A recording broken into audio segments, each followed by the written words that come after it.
안녕하십니까. 네, 반갑습니다. 오늘부터 금강경을 니까야의 관점에서 읽어보는 공부를 함께 시작하도록 하겠습니다. 우선 여러분들도 잘 아시겠지만 금강경은 우리 한국 불교에서 굉장히 중요한 위치에 있는 경입니다. 왜냐하면 우리 이 한국 불교의 어떤 그 중심을 형성하고 있는 조계종이라는 종단에서 이 금강경을 소위경전으로 하고 있습니다. 이 소위경전으로 하고 있다는 것은 바로 이 금강경의 가르침이 조계종의 뿌리라는 것입니다. 다시 말해서 조계종은 금강경의 가르침을 가지고 이 세상 사람들에게 불법을 전하려고 하는 종단인 것입니다. 그렇기 때문에 이 금강경을 바로 이해한다는 것, 바르게 이해한다는 것은 바로 이 조계종이 이 한국에서 바르게 불교를 펼 수 있는 토대가 되는 것입니다. 그런데 과연 우리 현실은 금강경이 바르게 이해되고 있는가? 또 이러한 금강경을 근본 소위경전으로 하고 있다고 표방하는 조계종이 과연 금강경의 바른 뜻을 가지고 지금 수행을 하고 포교를 하고 있는가? 이런 것들은 다시 한번 생각해 볼 필요가 있을 것입니다. 말로만 금강경이 소위경전이다 이야기하고 실제로는 금강경의 의미도 제대로 이해를 못하고 있다고 한다면 이것은 유명무실한 일이 될 것입니다. 그래서 저는 무엇보다도 우리 한국 불교에 있어서 금강경의 바른 이해는 이 시대에서 가장 중요한 불교적 과제다 이런 생각을 합니다.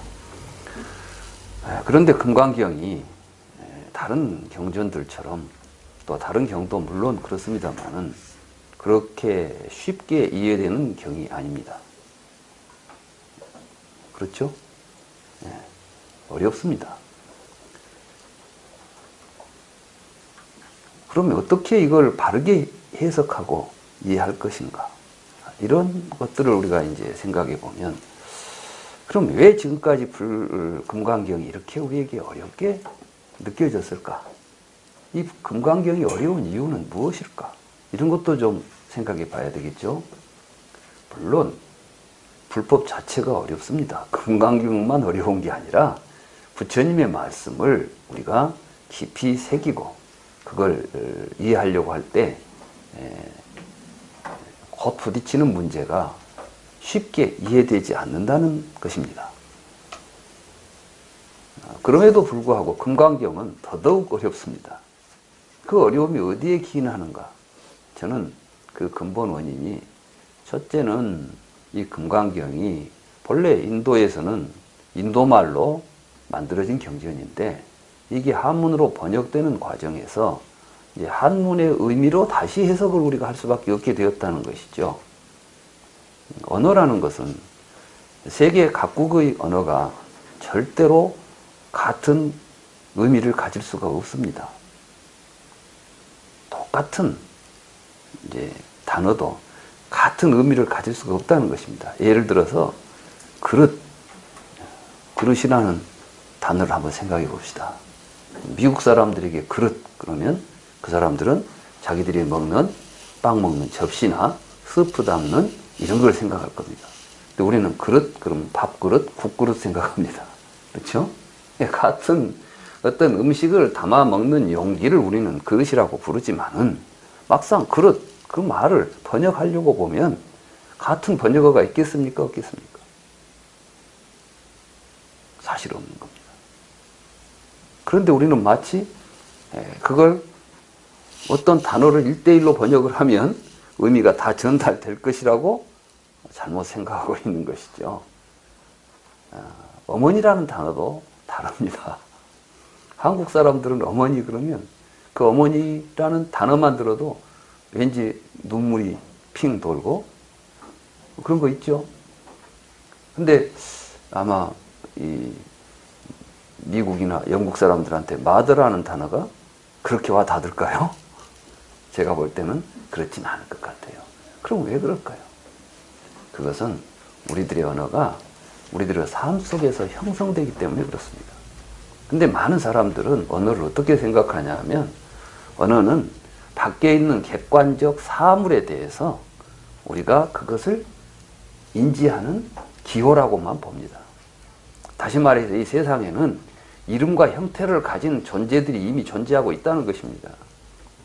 거기에다가 우리가 서로 합의를 해서 같이 소통할 수 있는 기호를 하나 붙여준 것이 언어라고 생각하는 것이죠. 그러니까 세계 어디에나 똑같은 존재들이 있고 사람들은 그것을 기호를 좀 달리 쓰고 있는 것이죠. 어떤 사람은 이것을 이제 컵이다 이런 컵이라는 단어를 가지고 소리를 가지고 이걸 표기를 합니다. 이게 이제 언어입니다. 우리는 이것을 잔이다 이렇게 말합니다. 그렇죠? 그래서 우리는 모든 언어가 1대1로 대응할 것이라고 생각을 합니다. 그런데 그렇게 되지를 않습니다. 특히나 이제 부처님은 우리들이 보지 못하고 우리들이 알지 못하는 세상을 보고 깨달으신 분입니다. 그 깨달음의 세계를 우리에게 전달하려고 할 때 이미 우리가 기존에 쓰고 있는 언어를 그대로 사용해가지고는 그게 바르게 전달이 되겠습니까? 여러분들은 뭘 처음 봤어요? 세상에 없는 걸 처음 보고 왔습니다. 그 이야기를 이제 어디 가서 하려고 합니다. 할 말 있습니까? 없습니까?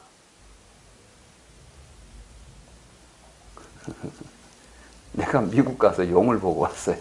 근데 우리는 용이라는 단어가 있지만 용은 아닌데 하여간 새로운 뭘 하나 보고 왔다고 한번 가정을 해봅시다. 여러분들한테 뭘 설명하려고 하는데 어떻게 설명해야 되죠? 언어가 없는 겁니다. 그래서 중국의 불교가 처음 들어왔을 때 그 번역하는 단어를 어떤 단어를 쓸 것이냐 하는 문제가 굉장히 고민스러웠던 거예요.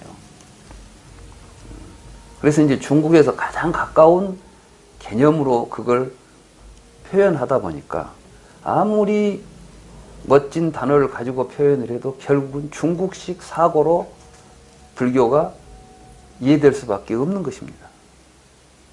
말하자면 중국식으로 이해되는 것이죠. 이러한 과정을 거쳐서 지금 오늘날 불교는 우리 앞에 와 있는 것입니다. 그렇기 때문에 불교 이해가 이렇게 한문으로 된 번역을 가지고 공부할 때 우리가 느끼는 한계들이 그런 것들입니다. 그래서 무엇보다도 이제 앞으로 불교를 바르게 이해하기 위해서는 원어에 근거해서 다시 해석할 필요가 있다. 그 다음에 두 번째는 사람들은 시간이 흘러가면 이 세상을 이해하고 보는 시각도 달라집니다. 그래서 똑같은 언어를 사용해도 그 언어가 가지고 있는 의미들이 달라지게 되어 있습니다. 신이라는 말을 하나 예로 들어봅시다. 요즘 우리가 신 그러면 워낙 기독교에서 이제 기독교가 우리 주변에 널리 퍼지다 보니까 신 그러면은 뭘 생각하죠? 영어의 God를 생각해요. 그러면 정말 우리나라 사람들이 생각했던 신이라는 개념이나 한자의 그 신이라는 개념은 과연 하늘에 있는 어떤 초월적인 존재를 의미했을까요? 첫째는 귀신을 의미해요. 그러니까 귀신이라는 것은 그럼 우리들도 다 하나가 신이 있는 겁니다.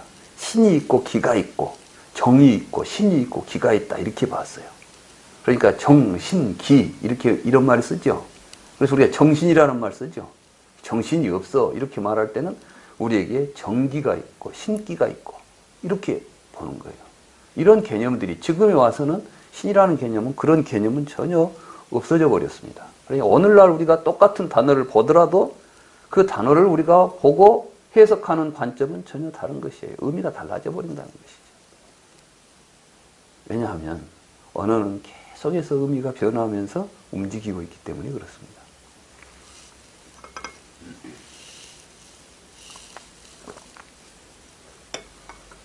그런데 이런 점에 대해서는 전혀 관심이 없이 경이니까 그대로 보고 그대로 해석을 하고 하면 될 것이다. 이런 생각들이 더욱 근본적인 의미로부터 우리를 멀리하고 있지 않은가. 그래서 어렵지 않은가. 저는 이런 생각을 해봅니다. 또 하나, 금강경은 대승경전입니다. 대승경전은 부처님 당시에 부처님이 설한 경전이 아닙니다. 금강경은 현재 학자들의 연구에 의하면은 최소한 부처님이 열반하신 지 500년 뒤에 나온 경입니다. 그러니까 부처님이 돌아가신 지 500년 뒤에 어떤 의도에서인지 모르지만은 부처님 말씀이라는 이름으로 이 경이 세상에 등장했던 것입니다. 그러니까 금강경을 우리가 이해하려면은 왜 500년이나 지나서 이런 말씀이 나타났을까요? 이거 생각하지 않고 금강경이 부처님 말씀이다라고 무작정 읽어간다면 금강경을 제대로 이해할 수가 없는 것이죠. 그 다음에 그럼 불교란 무엇이냐? 여러분도 잘 아시다시피 불교는 부처님의 말씀, 부처님의 가르침을 따르는 종교입니다. 다시 말해서 부처님의 가르침을 불교라고 부르는 것이죠. 불은 이제 부처님을 뜻하고 교는 가르침을 뜻하니까 불교라는 말을 해석하면 부처님 가르침이에요. 그럼 불교를 믿는다 그 말은 무엇이냐면 부처님 가르침을 받아들이고 그 부처님의 가르침에 따라서 살아간다. 이게 불교를 믿는다라는 말의 의미입니다. 그러니까 나는 불교 믿는다 이렇게 말하면서도 부처님의 가르침도 모르고 부처님의 가르침에 의해서 살아가지도 않고 이런다면 사실은 말만 불교를 믿는 것이지 불교를 믿는다는 의미가 없는 것이죠. 그리고 또 하나, 그럼 부처님께서는 금강경이 나오기 500년 전에 설법을 하셨고 그 부처님께서 말씀하신 가르침을 정리해서 전하고 있는 경이 초기 근본경전들입니다. 그래서 그 경들을 이제 이름을 우리는 저쪽 남방불교 쪽으로 전승되어 오는 부처님의 가르침, 이걸 니까야라는 이름으로 전승이 되어 왔었죠. 그리고 이제 우리 한문으로 번역된 한문 문화권에는 일찍이 한문으로 번역이 돼가지고 이게 아함경이라는 이름으로 전승이 되어 온 것입니다. 그래서 이제 크게 한문 문화권에는 아함경이라는 한역된 부처님의 근본 가르침이 전해지고 있고 남방불교에는 니까야라는 이름으로 부처님의 가르침이 전해지고 있습니다. 이건 정말 굉장히 중요한 일입니다. 만약에 이런 가르침들이 지금 오늘에까지 전해지지 않는다고 한다면 우리는 부처님의 가르침을 바르게 이해할 수 있는 근거를 상실해버리는 것이죠. 없는 것이죠, 우리에게. 근데 다행스럽게도 그 말씀이 한문으로도 번역되어 있고 또 니까야라도 전승되고 있다는 것입니다. 그럼 니까야라는 또 무엇인가? 그건 그 니까야를 기록하고 있는 언어가 고대 산스크리트어입니다. 그러니까 옛날 인도 말이란 말씀이에요. 그 고대 인도의 말씀이 그대로 지금 전해져 가지고 전승되고 있다는 것이죠. 그리고 아함경은 어떤 경이냐면 고대 산스크리트가 지역에 따라서 또는 신분에 따라서 언어의 형태들이 약간씩 차이가 납니다. 우리도 사극을 보면 왕실에서 쓰는 언어가 좀 다르죠. 일반 서민들이 쓰는 말하고 귀족들이 쓰는 말이 좀 다릅니다. 마찬가지로 인도 사회도 인도는 우리보다도 훨씬 계급도 많고 사회적 계층도 다양한 데다가 지역도 넓어서 언어가 같은 산스크리트라고 하지만 같은 인도말이라고 하지만 그 인도말의 구조나 조직들이 또 발음들이 다양했던 것이에요. 그런데 부처님의 말씀이 두 가지 방향에서 지금 전해진 것으로 학자들은 이해하고 있습니다. 하나는 무엇이냐면 산스크리트로 전해졌다고 보고 있어요. 그 산스크리트로 전해진 부처님의 초기 경전들이 아가마라는 형식으로 전해졌다고 봅니다. 그건 우리가 왜 그걸 알 수 있냐 하면은 많은 한역 번역본에 보면 아금마라는 표현이 많이 나와요. 이 아금마라는 것은 아가마라는 말의 한역 표현입니다. 그러니까 아가마에 의존해서 뭘 해석한다거나 이런 표현들이 나온다는 것을 보면 아가마라고 하는 그 아가마를 한문으로 다시 번역했을 때 아함경이라는 이름으로 번역을 한 것입니다. 그래서 산스크리트로 전승된 아가마가 있었고 그 아가마가 한문으로 번역될 때 아함경이 되었을 것이다. 이렇게 지금 학자들은 이해하고 있는 것이죠. 그리고 이제 고대 요즘 우리가 부르는 빨리어라고 하는 빨리라는 말 자체가 어떤 지명도 아니고 국가도 아닙니다. 이건 성전이라는 뜻입니다. 그러니까 불교 성전을 기록하고 있는 그 언어라 그래서 우리가 빨리어라는 말을 씁니다. 그런데 아무튼 이 빨리어라고 하는 이름을 가진 언어 형태로 남방 말하자면 스리랑카 이쪽으로 처음 불경이 전승이 되었다고 합니다. 그러한 니까야라고 하는 이름의 그 빨리어로 전승되는 불경이 현재 동남아시아를 중심으로 해서 스리랑카 이런 남방 우리가 보통 남방 상좌부 불교라고 부르는 이쪽 불교를 형성하고 있는 것입니다. 그래서 우리는 다행히 부처님 당시에 부처님이 하신 가르침들을 거의 온전히 지금 전승하고 있는 것입니다. 혹 어떤 사람들은 니까야나 아함경도 부처님이 직접 설하신 경이 아니다라고 주장하는 사람도 있습니다. 왜냐하면은 그 경의 내용들이 너무 길고 그렇게 많고 큰 경전들이 다 전승될 리가 없다는 것입니다. 그리고 부처님께서 그렇게 치밀하게 철학적이고 논리적이고 체계적인 이러한 가르침을 펴신 분이 아닐 것이라는 생각을 하는 것입니다.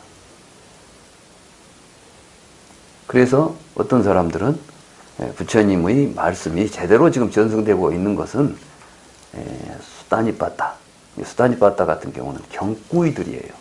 말하자면 좋은 말씀들, 예를 들자면 모든 것은 법의 근본이 된다. 이런 식으로 나오죠. 또는 무소의 뿔처럼 혼자서 가라. 이런 말씀들을 수다니빠따의 말씀이죠. 그런가 하면 법구경. 법구경 같은 거 이제 짤막짤막하게 그 식귀로서 법문을 만들어 놓은 것이죠. 이런 게 전승이 되었고, 그 뒤에는 이제 거기다가 토달기 시작해가지고 길어져서 현재와 같은 경전이 되었을 것이다. 이렇게 이야기를 합니다. 저도 한 40년이 넘게 지금 이제 불교를 공부하고 있는데 저는 좀 다른 생각을 갖게 됐어요. 부처님에 대한 이해가 아까 그 부처님이 그렇게 철학적으로 체계적이고 이론적인 이야기를 하지 않았을 것이다. 이렇게 생각하시는 분들의 생각이 굉장히 잘못된 생각이다. 또 부처님에 대해서 이해가 잘 안 되신 분들이다. 이런 생각을 하게 됐습니다. 왜냐하면 앞으로 우리가 이제 공부를 하면서 보게 되겠지만 이 부처님의 깨달음은 그렇게 그냥 착하게 살아라 이런 정도로 우리가 이해할 수 있는 무소 뿔처럼 혼자서 가라 이런 말씀을 하신 분이 아니에요. 사실은 오히려 무소의 뿔처럼 혼자서 가라 이런 말을 나는 정말 부처님이 그렇게 말했을까? 오히려 그런 말은 뒤에 사람들이 부처님의 말씀을 널리 펴기 위해서 만들어낸 후대에 오히려 만들어진 것이고, 정말 부처님은 우리는 감히 생각할 수도 없는 깊이 있는 세계를 깨달으신 분이다. 그리고 그걸 가지고 우리에게 지금 법문을 설했던 것이다. 이렇게 봅니다. 그건 앞으로 이제 공부하시면 알게 될 것이에요. 저는 그것을 언제 깨달았냐 하면 제가 박사 논문을 쓰면서 경을 읽어가다 보니까 계속해서 나에게 경전은 의문을 던지는 겁니다. 한 귀절을 이해하고 나면 그 다음은 도대체 뭐란 말이냐 하는 의심이 계속해서 일어나게 되고, 그러한 의심을 계속해서 풀어주는 법문들이 마치 기다리고 있듯이 나타나서 나를 끌고 가는 것을 내가 느꼈습니다. 그러면서 느꼈던 것은, 저는 사실 불교를 본격적으로 연구하기 전에는 철학과에서 철학을 공부했던 사람입니다. 저는 이제 저는 그 대학을 전남대학교에서 철학을 전공하고 대학원을 동국대로 왔거든요. 근데 제가 지금까지 알고 보았던 철학을 다 동원해도 사실은 부처님의 말씀을 따라잡기가 어려울 정도로 부처님의 가르침은 너무나 심오했던 것입니다. 그리고 결국 저는 내가 지금까지 가지고 이해했던 모든 것들을 버려가면서, 버렸을 때 비로소 부처님이 우리에게 하신 말씀 의미를 이해하기 시작했어요. 그것은 무엇을 의미합니까? 사람들은 자기가 옳다고 생각하는 어떤 생각에 기초해서 세상을 보고 이해하게 되어 있습니다. 말하자면 기독교인들은 기독교적인 사고방식을 가지고 세계를 본다니까요. 여러분들은 지금 아무 철학도 없는 것처럼 보이지만 여러분이 세상을 이해하는 것은 다 여러분 나름대로 철학이 있는 것입니다. 그렇기 때문에 이 불교를 이해한다고 할 때에도 자기 이해를 가지고 불교를 접근하게 되면 사실은 불교 이해가 안 되게 되어 있습니다. 어떤 식으로 가게 되냐면 내 이해가 잘못됐다는 것을 깨달아가는 과정이 불교 공부하는 과정이 되어야 합니다. 저는 대학원에 이제에서 그 석박사 과정을 거치는 과정에서 수도 없이 그런 과정을 거쳤던 것입니다. 그러면서 느낀 건 뭐였냐면 내가 가졌던 생각을 버리고 나니까 더 심오한 또 더 깊은 세상을 볼 수 있는 안목들이 열려가는 것을 보면서 부처님의 깨달음이 말하자면 심심미묘하다고 하는 표현 있잖아요. 부처님의 법은 참 심심미묘하다. 그 말이 조금도 거짓이 없는 진실이구나. 이런 걸 저는 이제 공부하면서 느꼈던 것이에요. 그러면서 이제 그러한 시각으로 불경들을 읽어보니까 이 모든 불경의 말씀이 조금도 흐트러짐이 없이 부처님의 큰 깨달음의 세계를 이야기하기 위한 다양한 방편들의 모임이라는 것입니다.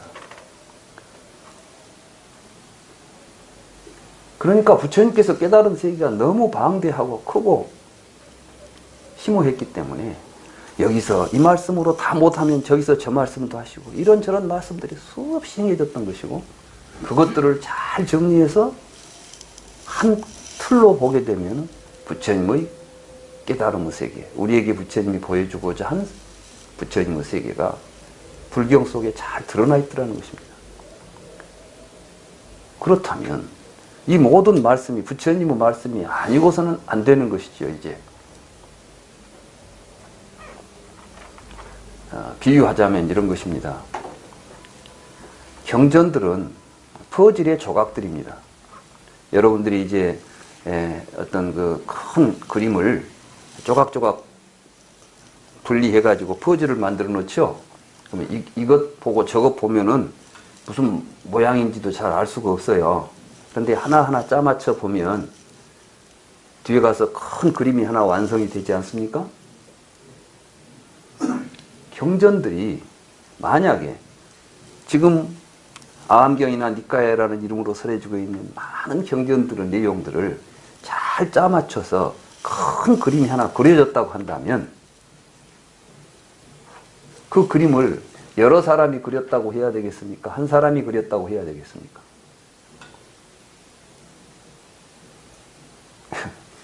내 그림도 섞여져 있고 네 그림도 섞여져 있고 이런저런 많은 그림이 섞여져 있는 퍼즐 조각을 맞추면은 하나의 큰 그림이 나오겠습니까? 안 나오겠습니까? 안 나오는 겁니다. 그래서 저는 불경이 이게 진짜 부처님의 말씀이냐 아니냐, 이게 언제 만들어진 것이냐, 부처님이 직접 하신 것이냐, 후대에 만들어진 것, 이걸 결정하는 것은 그 단어 수가 많냐 적냐, 경이 기냐 짧냐, 이런 걸 가지고 결정할 수가 없다. 저는 이렇게 봅니다. 그리고 그것은 자기 생각이지, 지금 현재 이 경은 언제 만들어졌다는 기록이 있다거나 뭐 이런 게 책이 있는데 그 책을 탄소 연대로 따져보니까 이건 뒤에 나오고 이건 앞에 나왔다, 이런 게 과학적인 근거가 있는 것도 아니고, 오직 학자들이 자기 나름대로 하나 가설을 세워가지고 그 가설에 맞춰서 논문 써놓은 걸 가지고 사실인 것처럼 이야기할 수 있겠습니까? 저도 학교에서 논문을 쓰지만 논문이라는 것은 그야말로 하나의 자기 생각 가설을 세워가지고 거기에서 적당하게 서로 논리적으로 모순 없이 잘 정리가 되면 좋은 논문이라고 평가받는 거예요.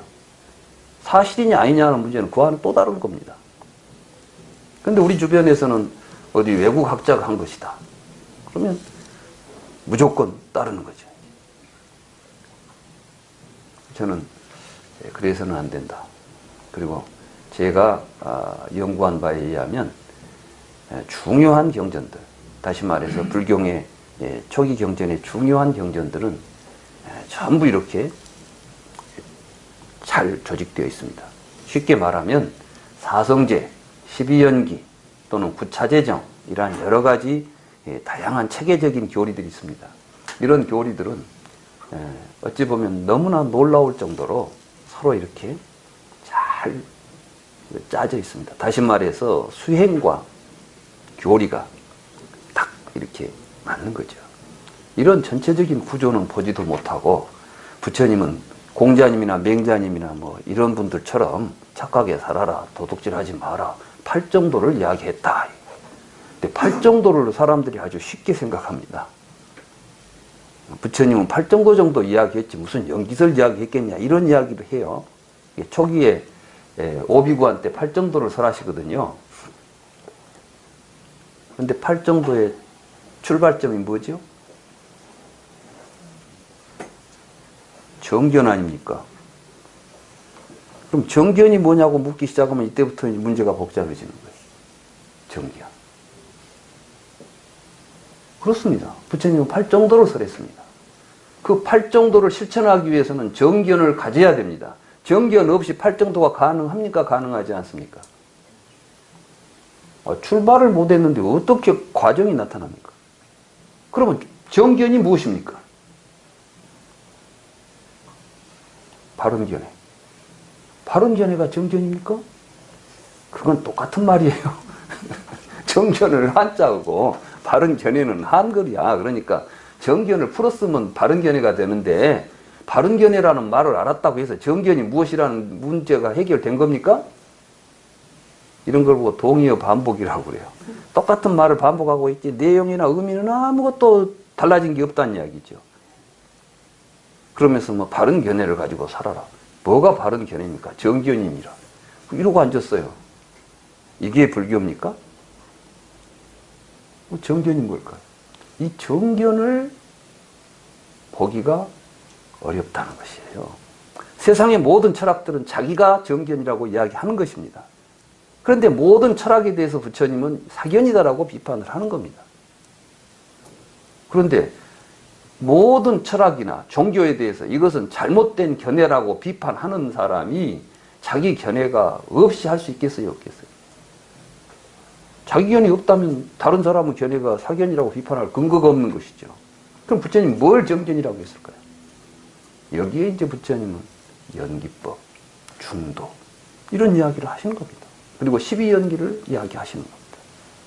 12연기가 없으면 사성제가 의미가 없어집니다.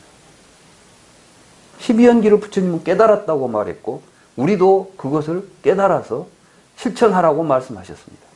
그러면 그것을 깨달아서 실천하는 방법으로 제시해 준 게 수행법입니다. 그러니까 그 수행법을 제대로 하게 되면은 12연기가 드러나야 됩니다. 그래야 되겠죠? 그런데 12연기를 어떻게 해석하느냐?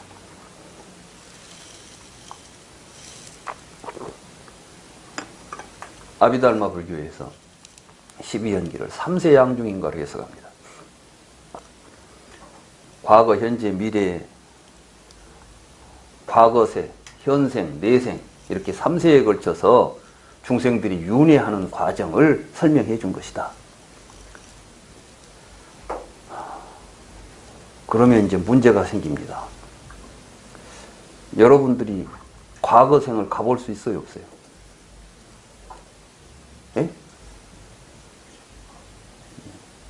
또 과거는 요즘 누가 뭐 전생을 명상 속에서 전생을 보고 왔다고 하니까 또 이제 그렇다고 합시다. 근데 이게 또 내세가 있습니다. 내세. 그죠? 3세니까 응? 그럼 내세를 갈 수 있어요, 없어요? 아직 살아있는 사람이 내세를 갔다 왔다 뭐 이건 미친놈이지. 내세를 어떻게 갔다 옵니까? 그러면 부처님은 지금 가서 확인할 수도 없는 것을 보고 나는 깨달았다 이렇게 말한다면 이게 말이 되는 이야기입니까? 아닙니까? 예?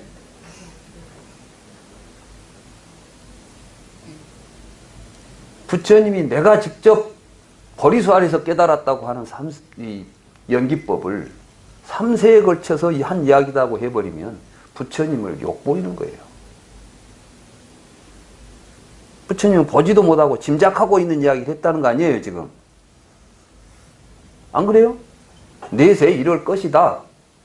내일에 대해서 알 수 있는 사람. 부처님은 애언가가 아닙니다. 부처님은 애언하는 일을 극도로 피했습니다. 비난했습니다. 왜냐하면 내세는 결정되어 있지 않다는 것입니다.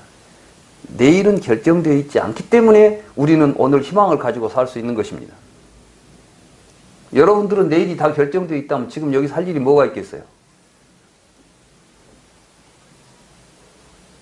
여러분들은 내세가 결정되어 있다고 한다면 오늘 여기서 여러분들이 할 일이 있겠습니까? 없겠습니까? 할 필요가 있겠습니까? 없겠습니까? 가만히 있어도 내세는 결정된 대로 올 거 아니에요. 그러니까 내세를 논하면서 뭔가 애언을 하는 사람들은 전부가 다 사입입니다. 그건 있을 수도 없고 해서는 안 될 이야기들 하는 겁니다. 실제로 부처님이 깨달은 것은 항상 우리가 서 있는 이 시점이 내일을 결정하는 매우 중요한 위치라는 걸 깨달은 겁니다.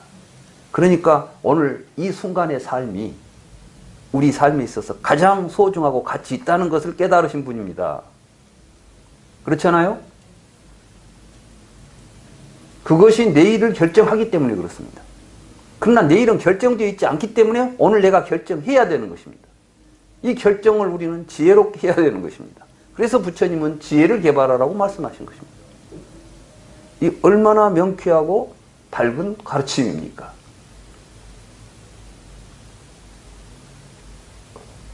이러한 가르침을 3세 양중인가로 해석해버린 게 아비달마 불교였어요. 그러니까 이 아비달마 불교는 제가 볼 때는 우리 불교사에서 굉장히 부처님의 가르침을 후대에 많이 왜곡시킨 굉장히 오류가 많은 불교였구나. 이런 걸 저는 이제 불교 공부를 하면서 깨달았던 거예요. 저는 처음에 아비달마 불교가 너무 방대한 논서와 이론들이 있기 때문에 이 안에가 엄청난 것이 있을 거라고 생각하고 저도 열심히 뒤적여 봤는데 결국 내가 느낀 건 뭐냐면 허망하더라는 거예요. 말이 앞뒤가 안 맞더라는 거예요. 읽어보면 읽어볼수록. 그래서 저는 결국 이게 아닌데 싶어서 이제 경전에만 의거해서 말하자면 경전을 해석한 다른 사람들의 해석을 보니까 너무나 나를 헷갈리게만 만들더라고요. 그래서 저는 이제 니까야나 암경을 오직 경전에 의거를 해서만 내가 이해한다. 이렇게 생각하고 이제 공부를 했던 것입니다. 그리고 이제 그 공부를 하고 보니까 대승경전이 오히려 초기 부처님의 가르침을 잘 드러내고 있다는 것을 발견하게 됐어요. 특히 이제 금강경이나 이런 경들을 보게 되면 그건 뭐냐 하면 대승불교가 왜 일어났을까? 이 부분에 대한 이해를 제가 하게 된 겁니다.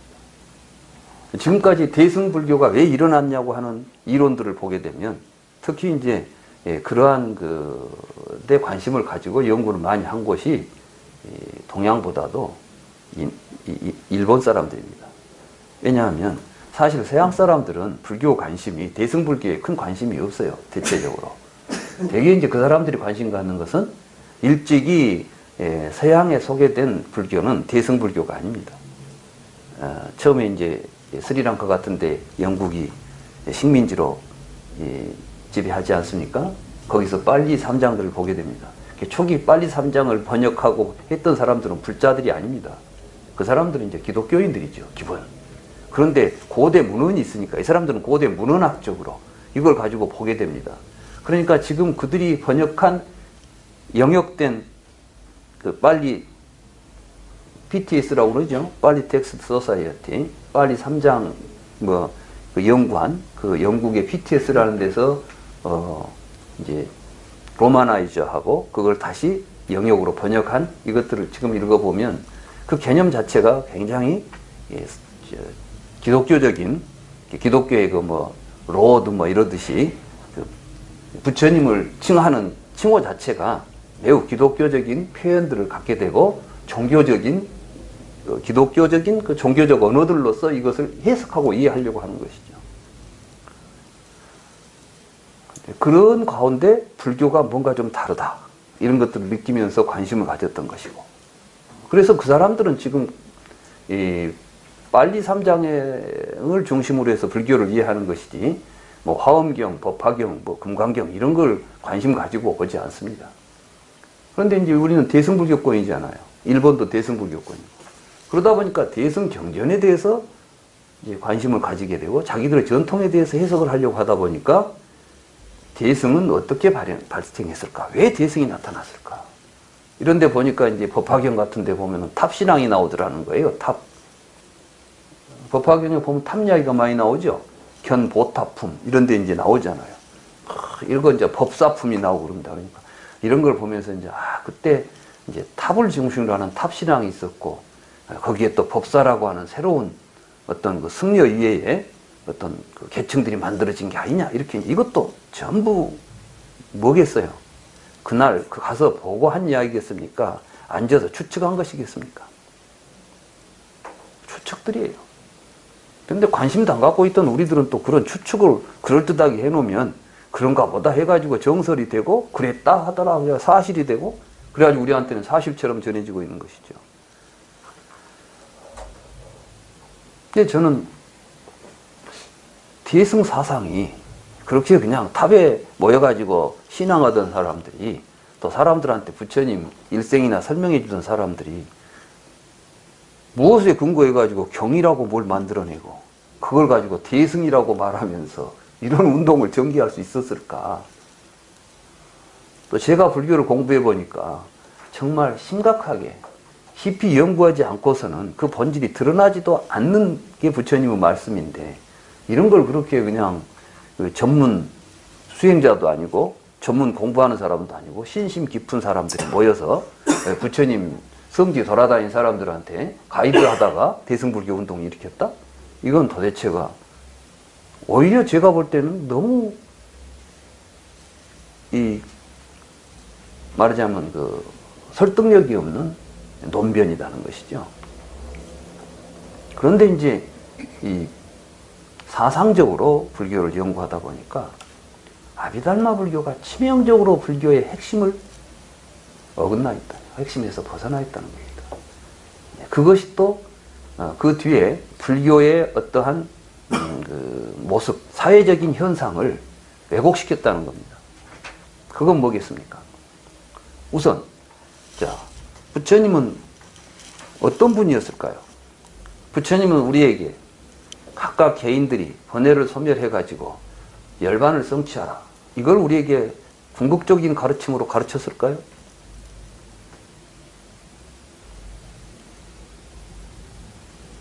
부처님은 어떤 삶을 사셨습니까? 부처님은 자신이 깨달아서 모든 괴로움의 문제를 해결하신 뒤에 이제 나는 됐다. 그리고 앉아 있었습니까? 뭘 하셨죠? 참 놀라운 일은 부처님은 생사 문제를 해결하겠다고 가필라성을 뛰어나갑니다.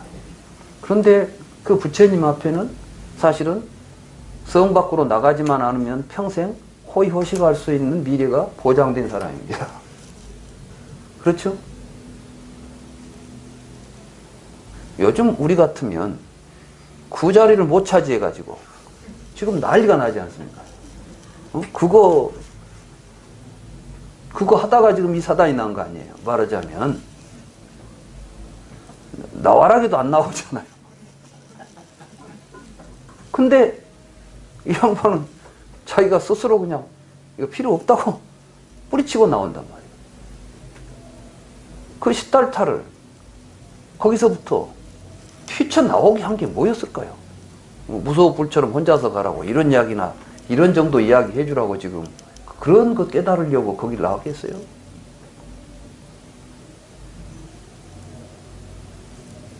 그때 이제 부처님은 그리고 나서 이제 또 성불을 합니다. 말하자면 깨달음을 얻었어요. 깨달음을 얻었으면 어떻게 살아야 될까요? 여러분 같으면 깨달음을 얻었으면 계속해서 이제 얻어먹고 다녀야 되겠어요, 지금?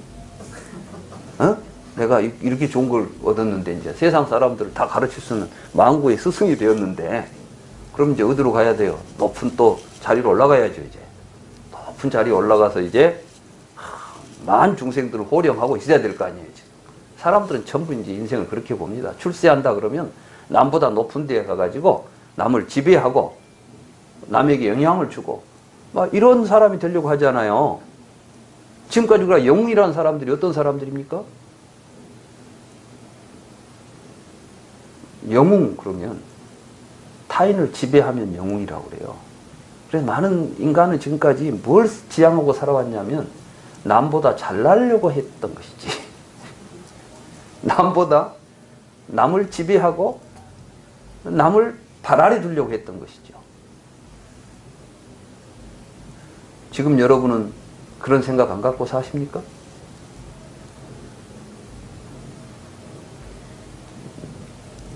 어찌됐든 남보다 더 잘나고 싶지 않아요? 근데 부처님은 남보다 더 잘났다고 해도 그걸 버리고 오신 분 아니에요, 지금. 왕보다 더 잘난 사람이 어디 있겠습니까, 그 시대에. 그런데 가장 높은 지에 갈 처지에 있는데도 불구하고 나는 그게 아니야. 내가 목표하는 건 그게 아니야 하고 벗어났단 말씀이에요. 그러고 나서 이제 그보다 더 높은, 그러니까 이제 국왕보다 높은 법왕이 되신 거예요, 말하자면. 그럼 이제 법왕이 됐으니까 우리는 부처님 법왕이라고 부르죠. 근데 법왕이 됐으면 이제 또 법으로 우리를 지배해야 될 게 아닙니까? 국왕이 됐으면은 정치 권력을 가지고 지배하는 것이고, 이제 법왕이 됐으면은 법을 가지고 우리를 지배할 거 아니에요. 많은 사람들이 부처님을 법왕이라 하면서 우리를 지배하는 이 지배주처럼 생각하는 게 문제예요, 지금 한국 불교. 아니, 한국 불교가 아니라 불교 역사가. 그래가지고 이제 부처님을 저렇게 왕보다 더 높은 자리에다 모시잖아요. 법당에 가보면 왕보다 더 높은 자리에 있어. 왕보다 더 호화롭게 차려놓고 있어. 그리고 거기다 대고 이제 막 비는 거야. 국왕님 우리에게 뭐 대주시오 하듯이 이제는 법왕님 우리한테 해주시오. 이게 불교냐. 부처님을 잘 생각해 보세요. 부처님은 성도하시고 나서 변했습니까?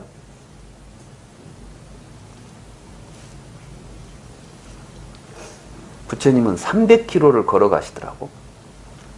이 이야기를 전해주고 내 이야기를 알아들을 사람을 찾기 위해서 300km. 지금 우리 개념으로 300km가 아닙니다.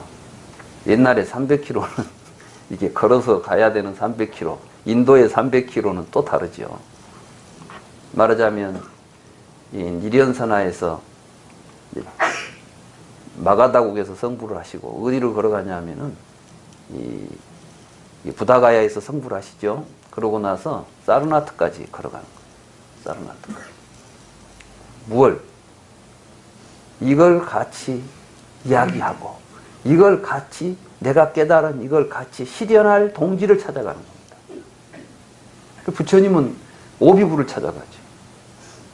오비구를 찾아갔어요. 이 사람들은 내 말을 알아들을 것이다. 그리고 가르치고 나서 어쨌죠? 이제 너희들도 알았으니까 잘 살아라. 그리고 이제 가거라. 이렇게 아니었어요. 사람들을 모읍니다. 제자들을 모으잖아요. 그리고 어느 정도 이제 사람들이 모이니까 세간의 이익을 위하여, 이 세상에 살아가는 모든 사람들의 행복을 위해서 좀 힘들더라도 둘이 다니지 말고 혼자서 가라. 이 법을 세상에 널리 펴라. 이렇게 말하잖아요. 우리는 왜 부처님을 이야기하면서 가장 중요한 그런 부분을 놓치고 있냐. 부처님 막 성불했다는 이야기에만 정신이 팔려있지.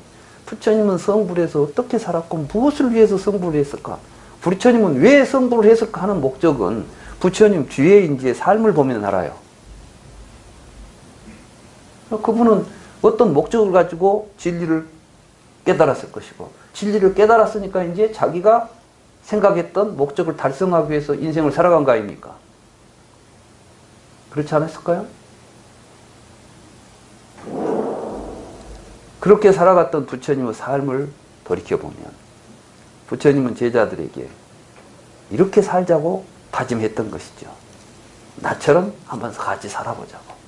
그래서 걸식을 하고 세상을 돌아다니면서 아무것도 소유하지 않고 어떤 사람도 억압하거나 지배하지 않고 그들과 하나가 되어서 그들의 행복을 위해서 일생을 헌신하자. 이게 바로 부처님이 깨달아서 이렇게 사는 것이 정말 인간답게 사는 것이고 가장 훌륭하게 사는 삶이라는 것을 보여준 거예요. 그런데 아비달마 불교는 어떻게 했습니까? 아비달마 불교 시대가 되면 아쇼카 왕이 부처님 열반하신 지 300년 뒤에 인도를 통일하고 이제 불교로 전향을 합니다.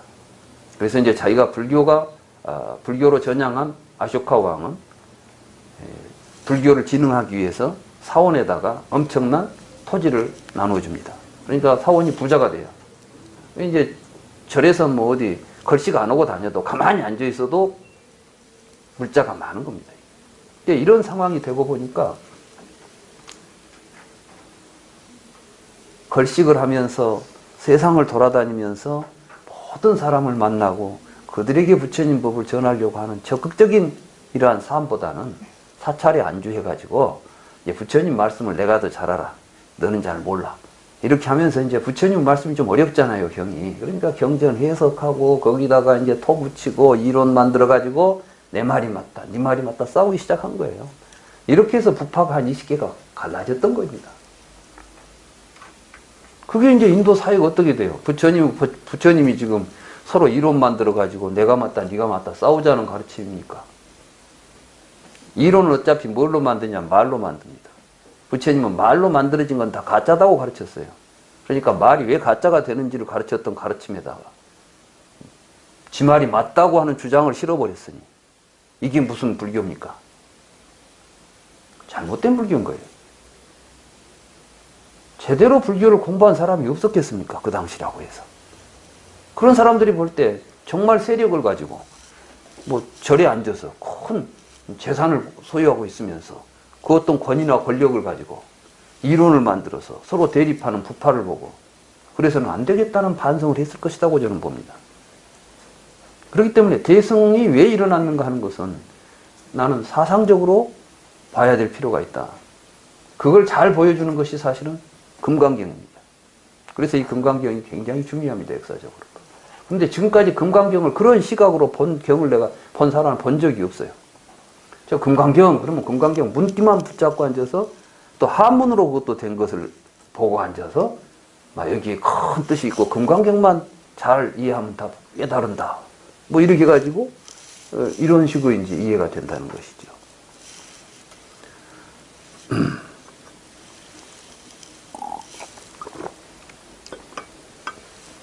대승은 아비달마 불교가 가지고 있었던 불교 이해에 대해서 정식으로 거부를 하는 겁니다. 이건 잘못된 것이다. 그러면서 이제 부처님의 가르침은 그 근본은 구조가 그게 아니다라는 주장을 하면서 나타난 게 반야부 경전들입니다. 그걸 잘 보여주는 게 사실은 소품반야경이에요. 이 소품반야경에 보면 거기도 수보리가 등장합니다. 그래서 이제 반야부 경전에 등장하는 가장 중요한 인물이 수보리가 나와요. 그래서 이제 수보리를 해공제일이다 이렇게 이쪽 문화권에서는 이제 붙입니다. 왜? 반야부 사상은 공사상을 이야기하고 있고 공사상을 설할 때마다 주인공으로 나오는 건 수보리니까. 그런데 사실은 수보리 존자는 공사상을 이야기하려고 하는 게 아니에요. 그건 이제 금강경에서 수보리 존자는 어떤 분인가가 또 나타납니다. 그러니까 우리가 경을 이제 살펴보면서 이런 것들을 그 깊이 있게 통찰할 필요가 있습니다. 그러면 반야부 그 소품반야경은 반야부 경전 중에서도 금강경과 더불어서 매우 초기 반야부 경전이라고 평가를 받습니다. 근데 거기 보면 부처님이 수보리에게 이제 그 앞에 이런 이야기가 나옵니다. 부처님의 제자로서 부처님의 법을 잘 이해한 사람이 하는 이야기는 다 그건 부처님의 말씀과 같다. 이런 표현이 나와요. 그건 왜 이런 이야기가 나오겠어요? 그때 대승경전에 대해서 그 부처님이 설 법도 아닌 걸 왜 너희들이 불경이라고 이야기해? 말하자면 대승 비불설. 대승은 부처님의 설법이 아니다라는 이야기가 이미 대승불교 초기에 등장합니다. 그래서 아비달마 이제 불교인들, 말하자면 소승불교라고 우리가 칭하는 이 사람들이 대승불교를 주장하는 사람들한테 너희들은 순 거짓말쟁이야. 왜? 부처님이 설하지도 않은 경전을 너희들이 막 부처님 불경이라고 내놨다니 이 말이 돼? 그럼 그 경을 만든 사람들이 모르고 내놨겠어요? 그럼에도 불구하고 아니야 우리 경도 불경이야 이렇게 주장을 해야 되지 않겠어요? 근거가 뭐겠습니까? 그런 이야기들은 누가 안 해요. 경에는 소품 반야경에 보면 거기부터 출발해요. 저는 소품 반야경 보면서 그 부분을 보고 야 대승불교 주장하는 사람들은 이 대승이라고 하는 논거를 가지고 있었구나. 그걸 봤어요. 그때 그들이 거론하는 게 뭐냐면 법상을 거론합니다.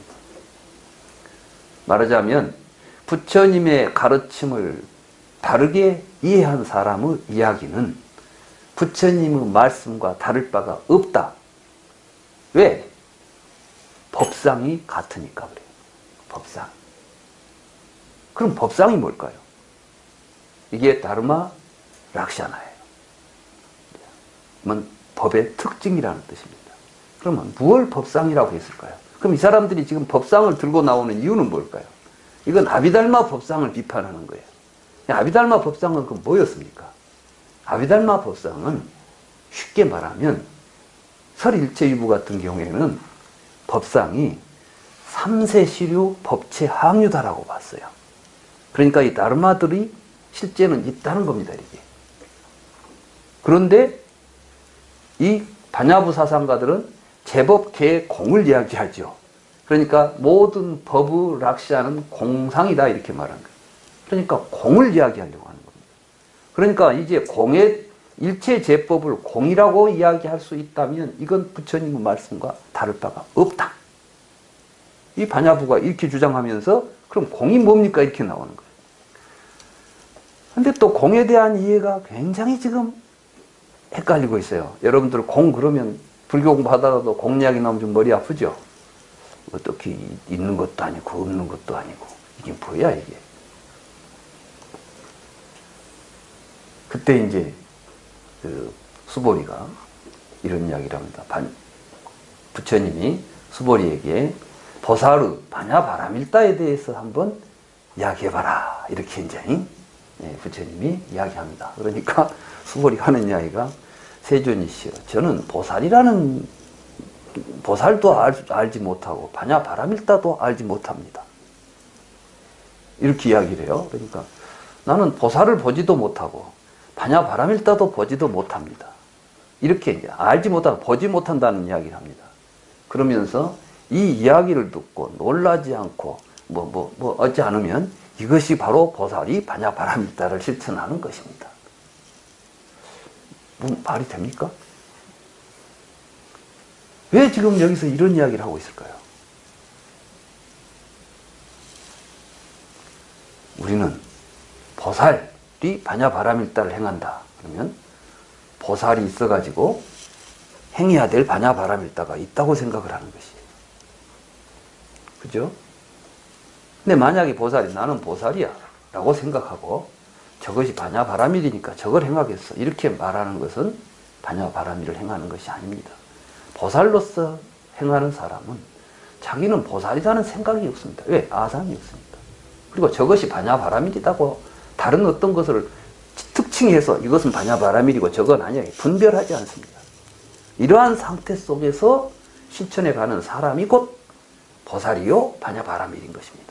내가 이렇게 한 이야기를 듣고 놀라지 않았다는 것은 뭘 의미하는 거예요? 맞아. 하고 공감할 수 있는 사람이에요. 이런 지금 이야기들이 있는 겁니다. 자, 그걸 이해할 수 있는, 그렇게 이해하도록 해주는 논거와 근거들은 어디에가 있을까요? 이게 니까야가 있고 아함경에 있는 겁니다. 우리가 이제 초기경전을 통해서 이런 것들을 읽어보게 되면 반야의 이러한 이야기들이 초기경전의 이러한 가르침의 연장선상에서 논의되고 이야기되는 내용이로구나 이렇게 알 수가 있는 것입니다. 그렇기 때문에 대승불교를 공부하기 위해서는 초기경전을 연구하지 않으면 안 되는 것입니다.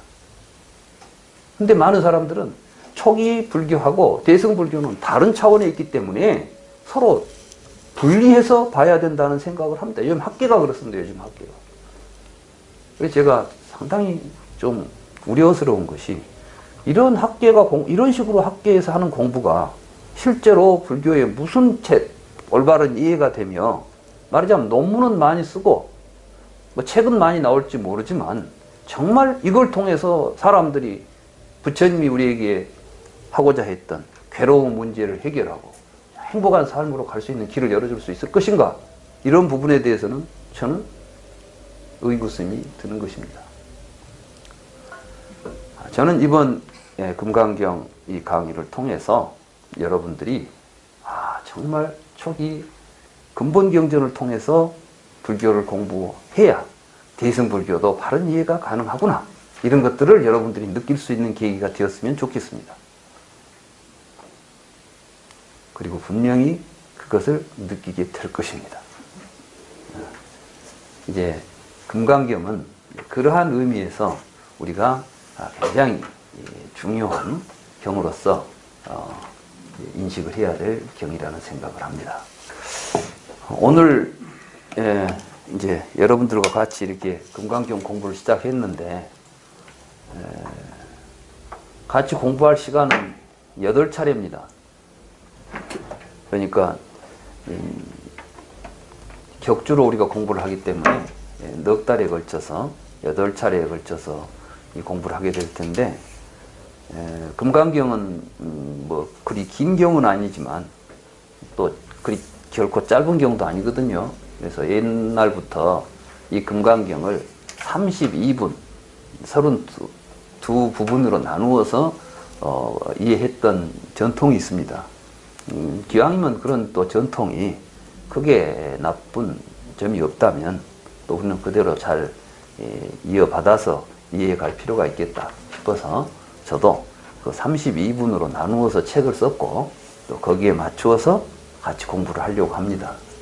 그래서 이번 이제 8차례에 걸쳐서는 다 공부하기가 너무 어렵기 때문에 또 그렇다고 해서 시간에 쫓긴다고 해가지고 막 겉만 스치고 가기보다는 좀 더 넉넉한 시간을 두고 차분하게 깊이 이해하면 좋겠다 싶어서 1년 그러니까 다음 학기까지 해서 16차례 16주에 걸쳐서 강의를 계획하고 있습니다. 이번에 이제 시작하신 분들은 끝까지 같이 이 공부를 하셨으면 하는 게 제 바람입니다.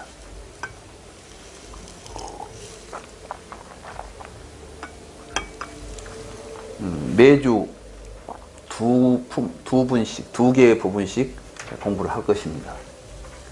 그래야 이제 32분이니까 딱 16주로 되지 않겠습니까?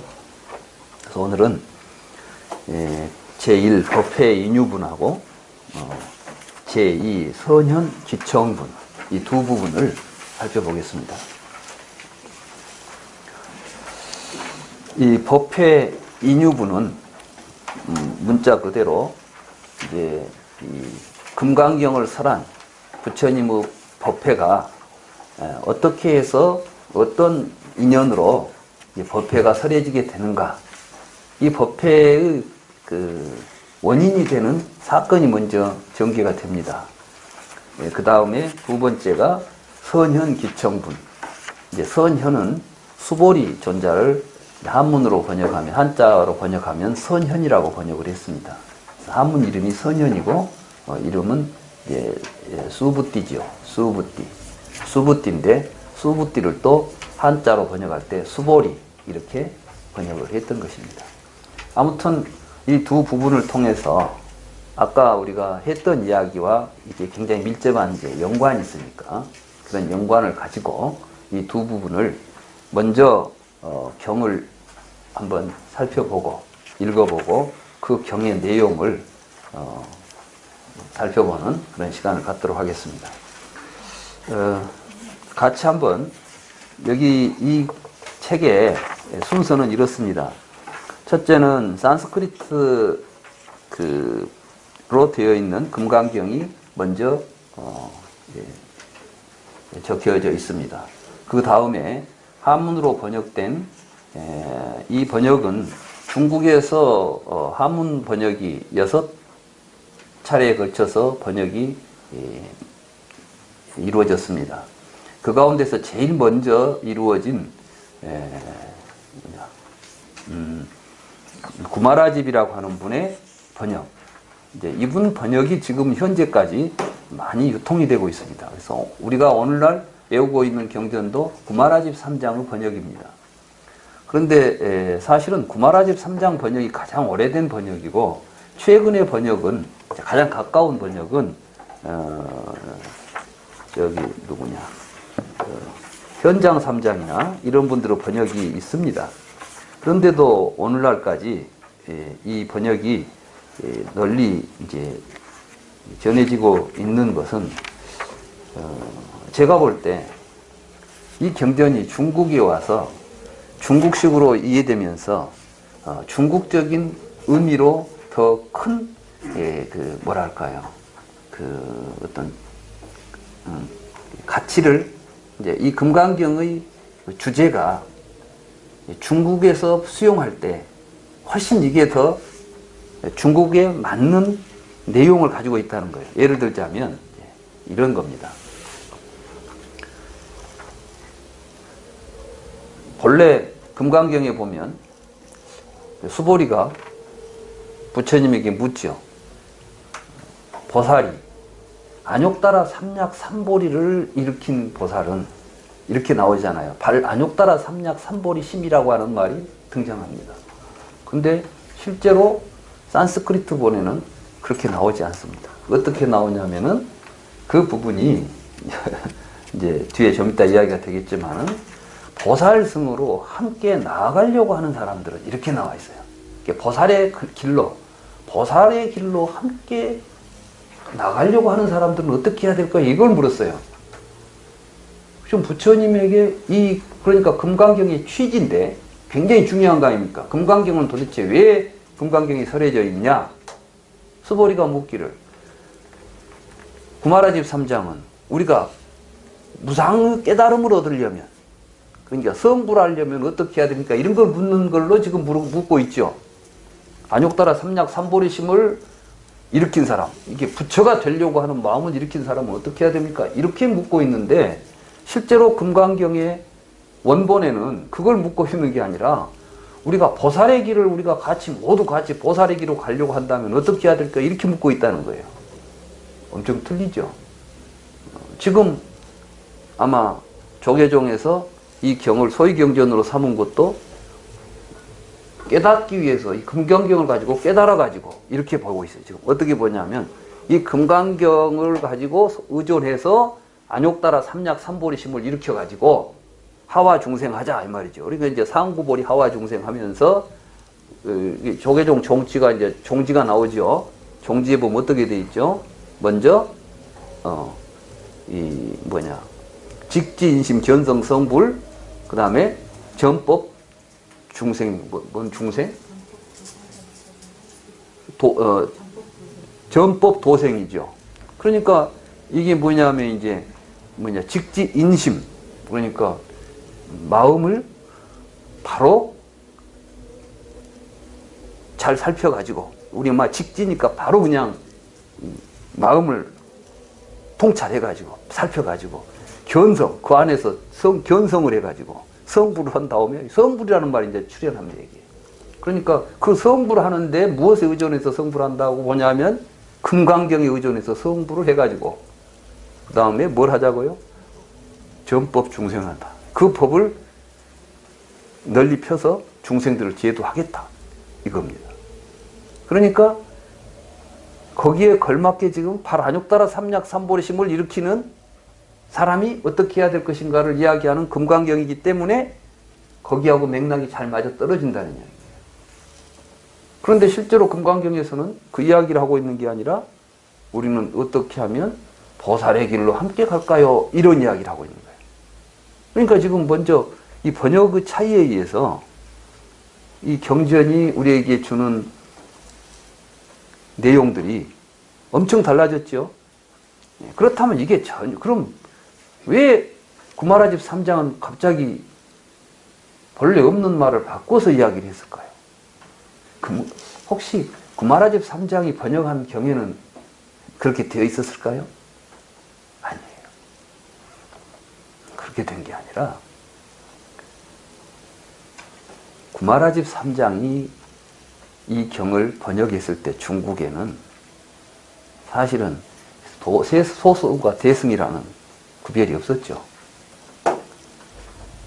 중국에 올 때부터 중국 불교에도 처음부터 대승, 소승 구별이 있었겠습니까?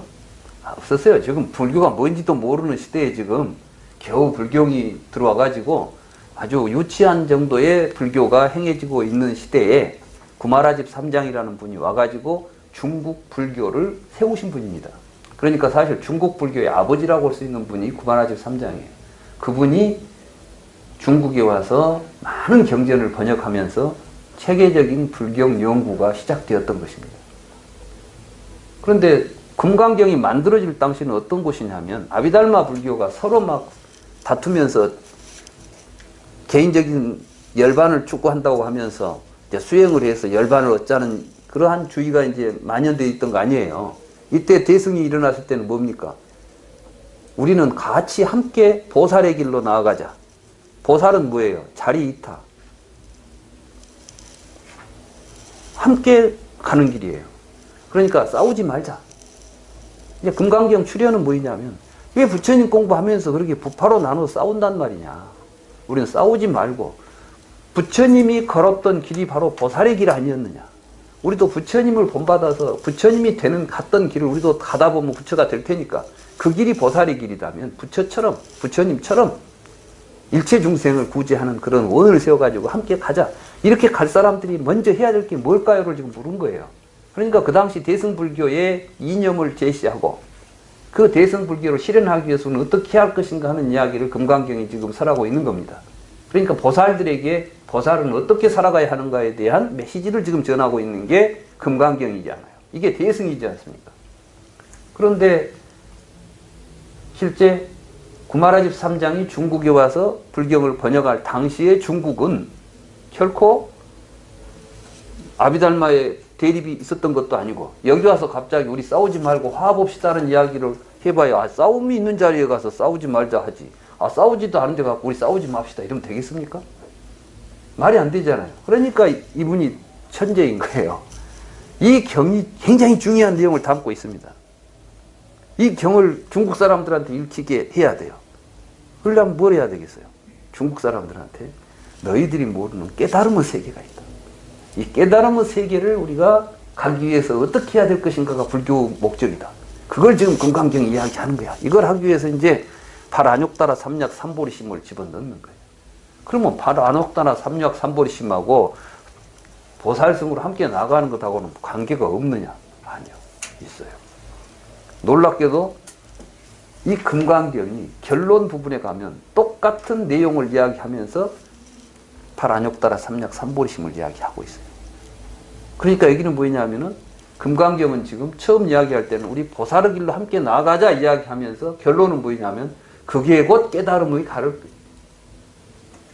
가는 길이다. 이렇게 말하는 거예요. 그러니까 깨달음을 딴 데서 구하지 마라.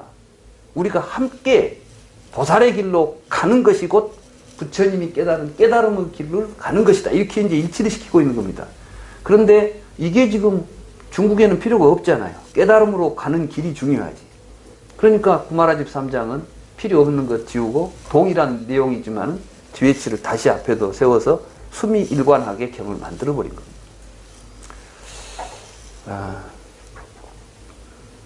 저는 이제 이런 걸 읽으면서 번역하는 사람도 아무렇게나 그냥 있으니까 막 그대로 번역하는 것이 중요한 게 아니라 그 시대에 맞게 이렇게 저는 그래서 구마라집 3장이 오역을 했다고 말하지 않습니다.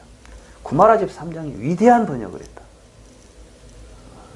그랬기 때문에 금강경이 살아남았고 그랬기 때문에 지금도 우리에게 큰 메시지를 주고 있다. 이렇게 보는 것이죠. 그래서 우리가 이제 구마라집 3장의 번역을 저는 잘못했다고 비난하기보다는 그분이 번역했던 의도를 우리가 다시 바르게 파악하고 본받는 것이 중요하겠다 이런 생각을 합니다.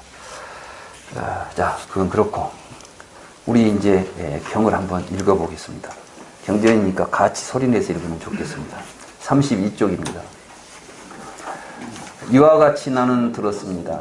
한때 세종께서는 사이국의 기수급 고도원에서 1250명의 큰 비구 승가와 함께 계셨습니다. 그때 세존께서는 식사 때가 되자 옷을 입고 법복과 바루를 들고 밥을 빌기 위하여 사위대성에 들어가셨습니다. 세종께서는 사위대성에서 밥을 빌어 식사를 하시고 탁발에서 돌아와 옷과 바루를 자리에 놓고 발을 씻으신 후에 마련된 자리에 앉아서 결과부자를 하고 몸을 고추 세우고 대면하고 주의 집중을 하셨습니다. 그러자 많은 비구들이 세존에게 다가와서 두 발에 머리를 조아려 예배하고 세존을 오른쪽으로 3번 돌고 한쪽에 앉았습니다. 사실 이 부분이 뭐가 그리 중요하기에 한 부분으로 나누어 놨을까 이런 생각이 좀 들기도 합니다. 경에 보면 이런 부분 많이 나오죠. 그렇잖아요? 근데 제가 이제 초기 경전을 보면 되게 뭐 부처님이 어느 날 어디에 계시면서 어디 갔다 왔다 이런 이야기는 하는데 이렇게 상세하게 뭐 자리에 놓고 결과부자를 하고 주의를 기울이고 이런 이야기들이 이렇게 나온 건 별로 없어요. 저는 이제 사실 처음에는 이 부분이 뭐 그렇게 대단하다고 중요할까? 이런 생각을 했어요. 근데 가만히 보니까 이게 알고 보니까 금강경의 핵심인 거예요. 이 부분이. 그럼 뭐가 이게 금강경의 핵심이냐? 여러분 사는 삶을 한번 보세요. 여러분도 보면 항상 살던 삶 살죠? 일상적인 삶 사시죠? 어제하고 오늘하고 뭐 별로 다를 바 없죠? 오늘은 좀 다른 것은 여기 법회에 온 것이지. 그죠? 그렇습니다. 부처님의 삶이라고 해서 뭐 날마다 다른 삶이 없습니다. 우리나 부처님이나 밥 먹고 부처님도 이제 이게 부처님 일상이에요. 부처님 일상. 부처님은 그죠? 나가서 7집을 차례로 돌아다니면서 밥을 빌어가지고 있어서 밥 먹고 있습니다. 근데 또 한번 생각해 봅시다. 이 삶을 부처님은 여일하게 살고 계시잖아요. 여일하게. 우리는 좀 살다 보면 뭐 자기 삶에 대해서 좀 나 좀 실증도 나죠. 좀 바꿔보고도 싶고, 옷도 같은 옷만 입으면 심심하니까 좀 새 옷도 사 입고 싶고, 음식도 똑같은 것만 먹고 있으면 싫으니까 또 다른 것도 바꿔보고 싶고. 근데 사실 부처님이 45년 동안을 이 삶을 사신 거예요. 날마다 나가서 걸식을 하고 오셨습니다. 그런데 그 뒤에 이제 질문이 중요해요. 그 뒤에. 자, 그런데 여기까지만 읽으면 그냥 부처님의 일상이거니 이렇게 생각할 수가 있습니다. 그래서 이 부분은 뒤에 선현 기청분하고 같이 연결해서 읽어봐야 됩니다. 이제 35쪽에 있습니다. 예, 번역은 산스크리트를 번역한 것입니다. 그 35쪽에 같이 읽겠습니다. 그때 그 옆에 앉아있던 장로 수보리가 대중 가운데서 일어나 한쪽 상의를 걷어올리고 오른쪽 무릎을 땅에 대고 합장 공경한 후에 세존께 사례였습니다. 희유한 일입니다. 세존이시여. 더없이 희유한 일입니다. 선서시여. 열애 아라한 등정각께서 가장 마음에 두고 있는 것은 보살들, 마살들이군요. 희유한 일입니다. 세존이시여. 보살들, 마살들이 열애 아라한 등정각으로부터 가장 중요한 부촉을 받았군요. 세존이시여, 보살성으로 함께 나아가는 선남자와 선여인은 어떻게 머물고 어떻게 실천하고 어떻게 마음을 다잡아야 합니까? 이와 같이 말씀드리자 세존께서 수보리 존자에게 이렇게 말씀하셨습니다. 옳습니다. 옳습니다. 수보리여. 그대의 말씀과 같이 열애는 보살들, 마살들을 마음에 두고 보살들, 마살들에게 가르침을 부촉한답니다. 그대는 이제 잘 듣고 잘 기억하고 잘 생각해 보도록 하세요. 내가 그대에게 보살성으로 함께 나아가는 선남자와 선여인은 어떻게 머물고 어떻게 실천하고 어떻게 마음을 다잡아야 하는지를 이야기하겠습니다. 세존이시여 그렇게 하겠습니다 라고 수보리 존자는 세존께 말씀드렸습니다. 갑자기 부처님은 지금 그냥 앉아 계시잖아요. 밥 먹고 이제 씻고 이렇게 가만히 앉아있는데 수보리가 와가지고 희유합니다. 이런 이야기를 하고 있는 거예요. 뭐가 희유해요? 되게 이런 이야기는 언제 나오냐면 뒤에 나와요. 부처님 법문 듣고 나서 희유합니다. 세준. 그런데 부처님 여기서 지금 아무 법문도 안 하셨어. 다만 이 걸식하고 와가지고 앉아서 지금 바로 닦고 앉아있어요. 그걸 보고 수보리가 갑자기 희유합니다. 이렇게 말합니다. 그러면서 또 뭐라고 하냐면 여기서 선서시여.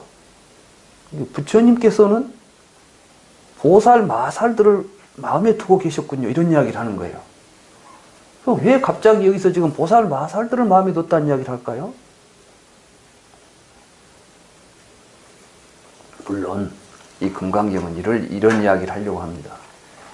부처님께서 정말 바른 제자로서 내 제자들이 이렇게 살았으면 좋겠다 라고 생각한 것은 아라한을 추구하는 성문들이 아니라 말하자면 아비달마 불교에다 지금 하는 이야기예요. 그 절간에 앉아서 이론 만들어내고 내가 잘났다 네가 잘났다. 또 거기는 이제 선정주의가 굉장히 유행하죠.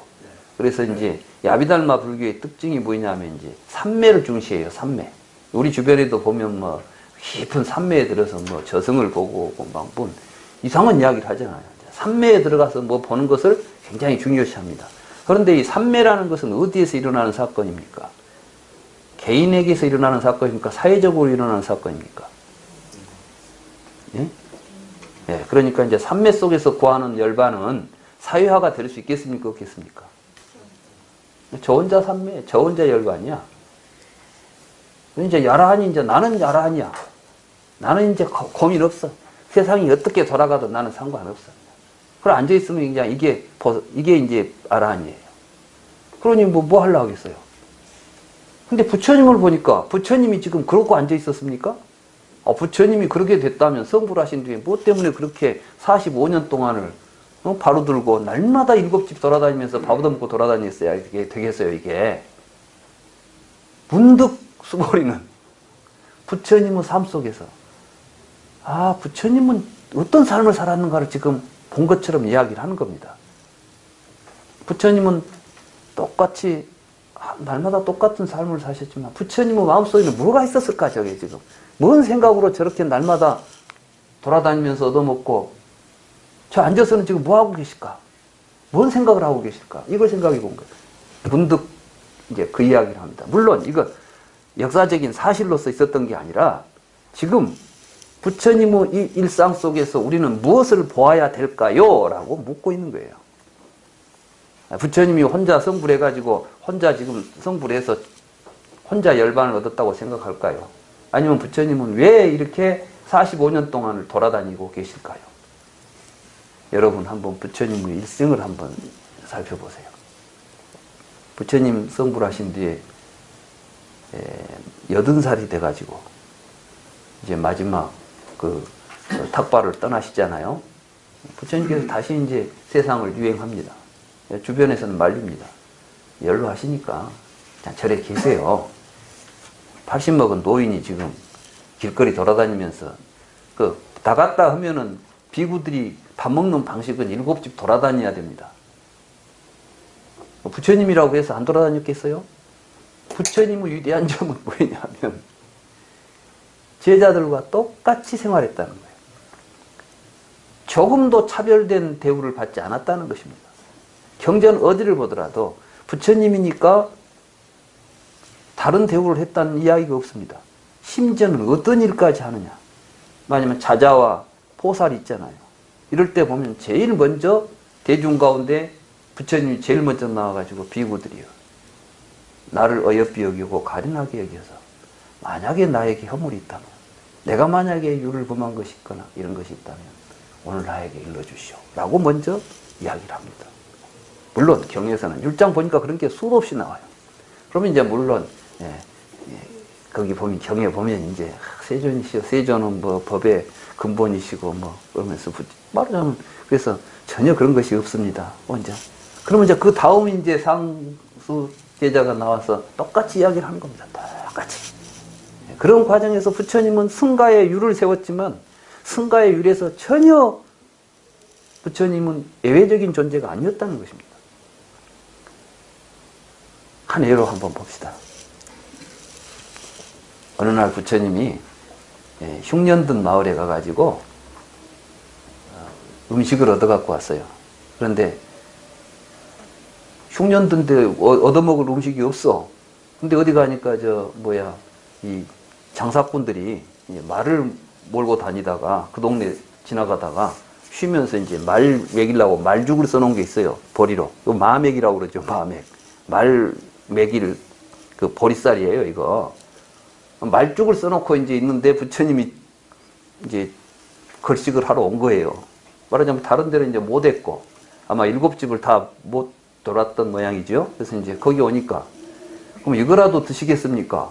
그러니까 주시오. 그래서 그 마맥을 하루에 이제 얻어가지고 돌아왔습니다. 근데 한 제자는 어디 잔치집에 들려가지고 어디 간 집이 또 우연히 잔치집인 거야. 그래서 거기 가서 또 맛있는 음식을 흉년에도 맛있는 음식이 있었어. 그래서 거기서 맛있는 음식을 얻어가지고 이제 같이 돌아와서 밥을 먹으려고 앉아있는데 지금 상황이 어쩌죠? 부처님은 말죽 들고 있고 나는 지금 좋은 반찬을 들고 있어요. 이게 참 어색하겠죠? 어떻게 해야 되겠어요? 근데 부처님은 말죽을 먹고 그 비구는 그 음식을 먹습니다. 이게 율입니다. 이게 뭐냐면 누구나 7집을 하루에 가서 들러서 걸식을 하고 많든 적든 얻은 음식으로 한 끼를 때우는 거예요. 그리고 그것은 자기 몫이에요. 그러지 내가 한 것을 물론 공부할 때 나눠 먹는 것은 있어요. 말하자면 이제 경에 보면 열심히 공부를 하는데 떼거리로 다 나가서 얻어먹고 다니기가 그러니까 그럼 몇 사람은 가서 얻어가지고 오면 같이 나눠 먹고 우리 공부하자 이런 건 경에 많이 나오죠. 그렇지만은 일단 얻어서 각자 갖고 온 음식은 자기가 먹게 되어 있지, 좋은 음식은 어른들한테 드리고 나쁜 음식은 밑에서 먹자. 이게. 그러니까 철저하게 남녀노소 뭐 지위 고하를 불문하고 평등하다는 이야기라는 거예요. 이거 굉장히 중요합니다. 불자들은 그래서 그 평등하다는 부처님이 가지고 계신 그 평등한 의식을 본받는 게 굉장히 중요합니다. 집에서도. 여러분들 혹시 여러분들 자녀들 어리다고 해서 차별하십니까? 네가 뭘 알아? 그러지 마세요. 그건 불자가 아니야. 불자는 남녀노소, 남자고 여자고 늙고 젊고 간에 같은 인간으로서 존재하는 한 집안에 있으면 절대 같이 평등한 의식을 가지고 봐야 돼요. 부처님이 그걸 보여주신 거 아닙니까? 우리 이런 걸 보는 게 진짜 공부예요, 이 불교 공부가. 그런데 부처님은 그 자리에서 참 어색했던 것 같아요. 근데 저는 그때 이제 부처님이 그 이야기를 하십니다.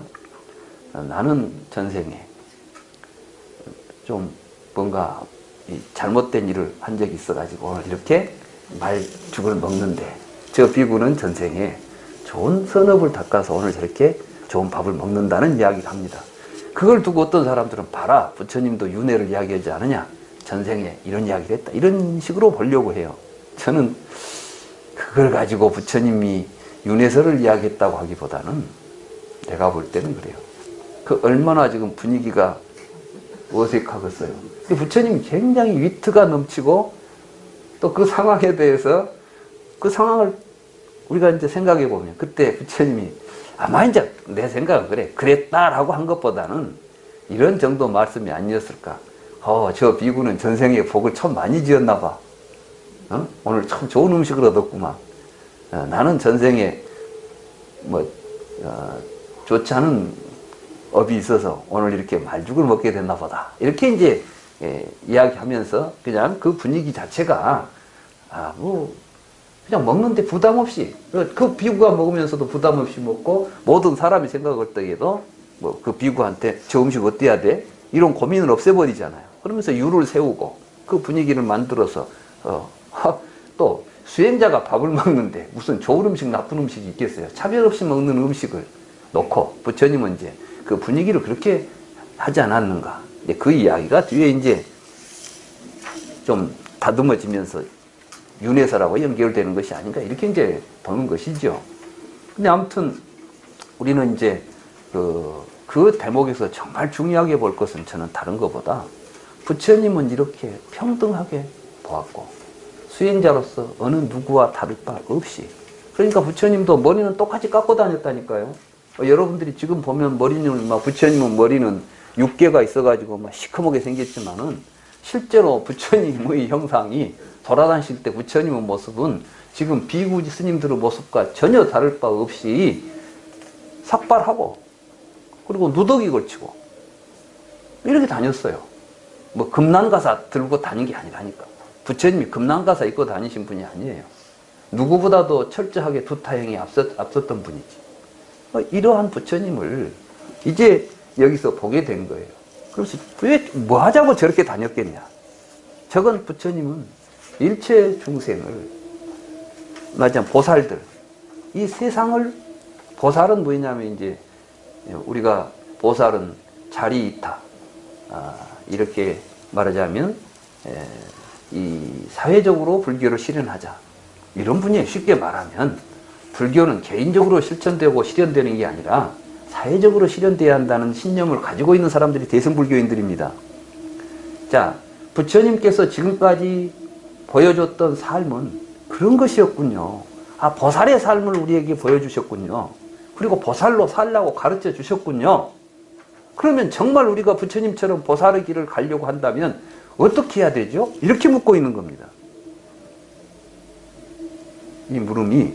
그러니까 부처님은 똑같은 삶을, 겉모습은 똑같이 보여도 그 사람이 어떤 의식을 가지고 사느냐에 따라서 삶의 내용과 질은 다른 것입니다. 우리가 똑같이 밥 먹고 잠자고 하루 일상이 같은 것 같아도 그 사람은 마음속에 무슨 생각을 가지고 그 일을 하고 있느냐에 따라서 내 자신의 삶도 다를 뿐만 아니라 그 사람들이 살아가는 사회도 달라지는 것입니다. 자, 우리가 불국토가 된다고 해서 잠자고 밥 먹고 하는 삶이 달라지겠습니까? 같습니다. 뭐가 다릅니까? 그 안에 그 사람들이 가지고 있는 생각이 다른 겁니다. 그렇죠? 여러분들은 눈에는 이 사람이나 저 사람이나 똑같이 보여요. 그죠? 오히려 멋지게 차려입은 배우들이 훨씬 더 훌륭하게 보일지도 몰라요. 그렇지만 그 속에 그 사람이 지금 오늘 하루하루를 살아가면서 어떤 생각을 가지고 어떤 일을 하고 있는가 하는 것은 그게 중요하다는 겁니다. 그러니 우리는 이제 어떤 생각을 하고 살아야 될까? 이 부처님의 삶을 통해서 우리는 뭘 본받아야 될까? 그 이야기를 지금 금강경이 우리에게 하고 있는 것입니다. 그럼 불교란 무엇입니까? 우리는 이제 불교의 핵심을 먼저 이해할 필요가 있습니다. 많은 사람들이 불교 그러면 불교를 통해서 뭐 하려고 하지? 이렇게 물으면 뭐 성불 이런 이야기 하죠. 성불. 근데 참 애매모호합니다. 성불. 뭐 하는 게 성불인데요? 우리는 마지막 니까야의 꿀덩어리경에 보면 부처님께서 누가 물었어요. 당신은 뭘 가르치는 사람이요? 이렇게 물으니까 나는 세상 사람들과 그 누구와도 다투지 않고 사는 법을 가르칩니다. 이렇게 말했습니다. 그럼 다투지 않고 산다는 건 또 뭘 의미하는 것일까요? 또 한편 부처님은 나는 괴로움과 괴로움의 소멸에 대해서 이야기한다. 이런 이야기를 하셨습니다. 사실 부처님께서 우리에게 깨달아서 가르쳐주고자 했던 가르침은 왜 우리는 살아가는 존재들은 이렇게 괴로움 속에서 살아가고 있는가를 문제 삼았던 거예요. 불교가. 생로병사. 사실 생로병사는 괴로움을 상징하는 단어입니다. 그러지 생로병사가 생물학적인 태어나서 늙고 병들어 죽는 것이 아니에요. 부처님께서 생로병사의 문제를 해결하고자 했다 그러지 않습니까? 그러면 생물학적으로 부처님이 해결한 게 하나라도 있어요, 없어요? 사실 저는 처음에 그 이야기를 듣고 무슨 말도 안 되는 소리를 하고 있다는 생각을 했어요. 왜냐하면은 뭐 생사 문제를 해결했다 하는데 생사 문제 해결을 하나도 못 오고 갔더라고. 안 그래요? 부처님 태어났잖아요. 야, 태어났으니까 어쩔 수 없다 칩시다 이제. 그 다음부터는 눕고 병들고 죽지는 않았어야 되지 않아요?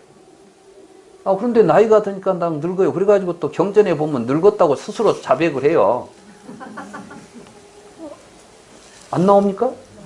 나와 안 하나 이제 나도 나이가 늙어가지고 이제는 마치 수레가 그 오래된 수레가 삐그덕거리면서 그 가죽끈으로 겨우 어떻게 엮어갖고 가듯이 나도 지금 온몸이 쑤시고 아프고 뭐 이런 이야기를 하잖아요. 그럼 뭐가 노인들하고 다를 게 뭐가 있어? 그럼 늙고 병들어. 죽을 때는 또 어떻게 죽었어요? 솔직히 말해서 병들어 죽었지. 그래 놓고 무슨 놈의 생로병사를 해결했다고 말이 안 되는 이야기를 하잖아요. 그러면서 불교를 통해서 그런 생로병사를 해결하겠다고 한다면 무슨 이게 말이 됩니까? 그런데 생로병사라는 것은 뭘 의미하느냐? 이것은 바로 괴로움을 상징하는 말이에요. 그러니까 우리가 이제 고성제란 무엇이냐 이렇게 하게 되면 고성제에 보면 생로병사 오비고뇌 이런 이야기를 합니다. 그러면서 이제 만나고 헤어지고 뭐 얻지 못하는 괴로움 등등을 이야기하죠. 궁극적으로 이 모든 괴로움을 한마디로 이야기하면 오치원이 괴로움이다 이렇게 이야기하고 있어요. 그러니까 우리는 불경을 읽을 때 끝까지 잘 보고 그 내용을 정확하게 해석해 가야 되는데 앞에 생로병사 나오니까 무조건 그것에다 우리 이제 초점을 맞춰버리고 뒤에 이야기는 빠진단 말이죠. 그래서 뒤에다 오히려 어떻게 하냐면 생로병사는 근본 사고고 뒤에 네 가지는 또 지말적인 거라고 생각을 해버려요. 그런데 사실 원전에 보면 그렇게 되어 있는 게 아니라 앞에 일곱 가지는 지말적이고 제일 마지막에 있는 오치원이 괴로움이다. 이게 근본이에요. 그러니까 우리는 얼마나 지금 불교를 왜곡되게 보고 있냐는 것이야. 그죠? 그럼 오치원이 곧 괴로움이니라. 이렇게 나오고 있어요. 그래서 이제 고진멸도 사성제는 오치원을 중심으로 불교가 전개됩니다. 그래서 오온이라고 하는 것이 불교에서 가장 중요한 개념이에요. 그래서 오온에 대한 이해가 잘못돼 버리면은 불교 어떤 불교도 우리가 부처님 경을 이해할 수가 없는 경이 되어버리는 것입니다. 그래서 반야심경 같은 데서도 관자재 보살 행심반야 바라밀다시 조견 오온계공 도일체고에 이렇게 나오잖아요. 이만큼 이제 인도에서 대승불교의 대승불교 운동을 했던 분들은 불교를 근본적으로 오온에 대한 문제라고 인식을 하고 있고 이것을 어떻게 해결해 갈 것인가 하는 문제를 가지고 있는 겁니다. 이러한 관점에서 이제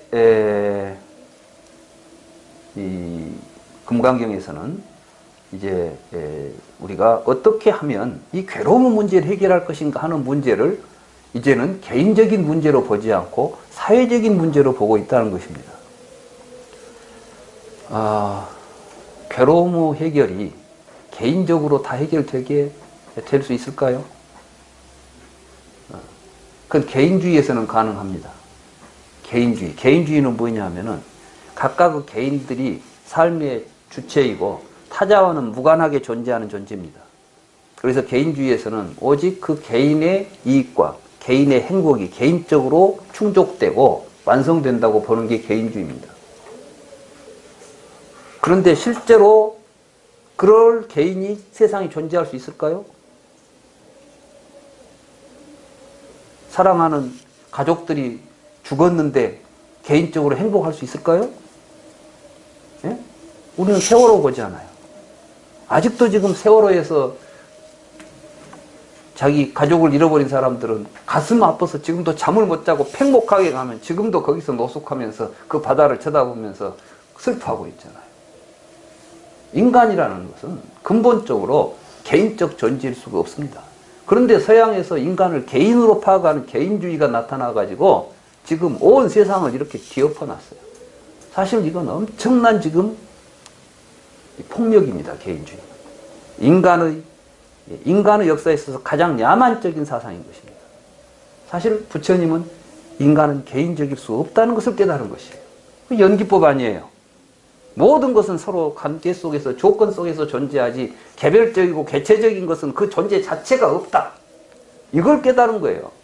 이걸 깨달은 부처님이 열반을 개인적인 열반으로 이야기하셨을 리가 없고 그걸 깨달았기 때문에 부처님은 모든 걸 던져버리고 그 모든 중생들의 삶 속에 자기의 삶을 던져버린 것이죠. 이게 부처님이죠. 이게 보살의 길이다. 이제 이 사회적인 문제 해결되지 않고 개인적인 행복 성취될 수 없다. 우리의 모든 삶과 행복이라는 것은 얽혀있다. 그러니 보살은 바로 그 길로 가야 된다. 이걸 이제 그렇게 하려면 무슨 생각을 가지고 갈까요? 이 물음인 것입니다. 그러니까 결국 부처님께서는 나는 괴로움과 괴로움의 소멸에 대해서 이야기한다고 말씀하셨고 결국 그것은 뭐냐면 다투지 않고 사는 세상이 만들어져야 되겠다. 모두가 다 같이 화합하고 평화로운 세상을 만들어야 한다. 이게 이제 부처님의 답이라면 금강경은 그 답을 우리에게 지금 제시할 것입니다. 네, 오늘 제 이야기는 여기서 모두 마치도록 하겠습니다.